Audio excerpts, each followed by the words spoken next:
আজ একটা মিষ্টি সকালের অনুভূতি তোমাদের সাথে শেয়ার করছি। চলো দেখো আজকে কি হয়েছে আমার সাথে সেটাই বলি। না, সকালবেলা উঠে আমি ফুলের সাজিয়ে নিয়ে যে সমস্ত গাছের ফুলগুলোকে আমি তুলি, প্রত্যেকটা ফুলই দেখি একসাথে জোড়া জোড়া ফুটেছে।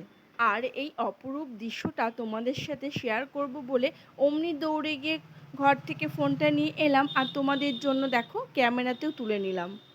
সত্যি বলতে আজকে কিন্তু শুধু এই বেলফুল গাছেই কিন্তু জোড়া জোড়া ফুল ফুটেছে সেটা কিন্তু নয়।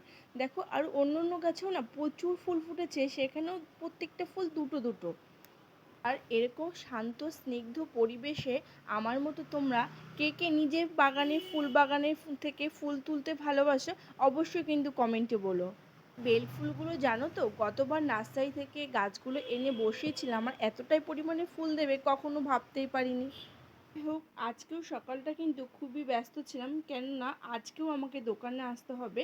বর বলল আজকে আসলে মোটামুটি আমার কাজ প্রায় গোছানো হয়ে যাবে, সেই জন্য আমি কিন্তু সকালবেলা উঠলাম আর ফুলগুলোকে সব তুললাম। দেখো কী কাণ্ড, এখানেও সেম একইভাবে দুটো ফুল, যেন রাধাকৃষ্ণ যুগল মিলন। দেখো অন্য অন্য দিন মনে হয় এরকমই ফুল ফোটে, আমি হয়তো খেয়াল করি না, আজকে হঠাৎই খেয়াল করলাম। বেশ ভালোই কিন্তু লাগছিল, খুব সুন্দর ফুলগুলো হয়েছে গাছে।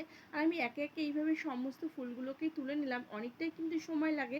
আর এখানে দেখো এইবারই লাগিয়েছি এই নীলকণ্ঠ ফুল গাছটা, কালকে খেয়াল করিনি ফুলটা হয়েছিল। আর এখানে আমার পেঁপে গাছটাও দেখো, আর আজকে কিন্তু ফার্স্ট এই ফুলটা ফুটেছে।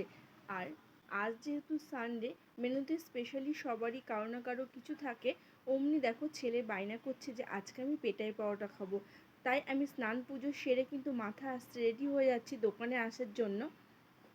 যাই হোক, আর কিন্তু আমার কোনো আজকে চাপই রইল না, যেহেতু ছেলে নিজেই দেখো বাজার থেকে পেটাই পরোটা কিনে নিয়ে এসেছে।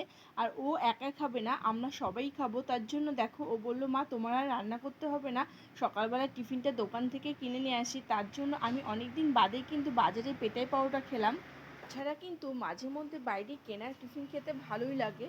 ছেলেকে খানিকটা আম কেটে দিয়েছিলাম, সেটা ছেলে খায়নি, সকালে নষ্ট করেছে, কি আর করা যাবে, ওরা নষ্ট করলে আমাকেই খেতে হয়।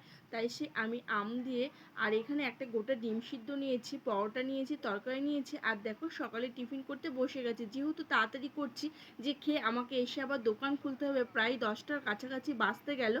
এর মধ্যে আমার খাওয়া প্রায় কমপ্লিট হয়ে এলো, আর আমি চলেও গেলাম দোকানে।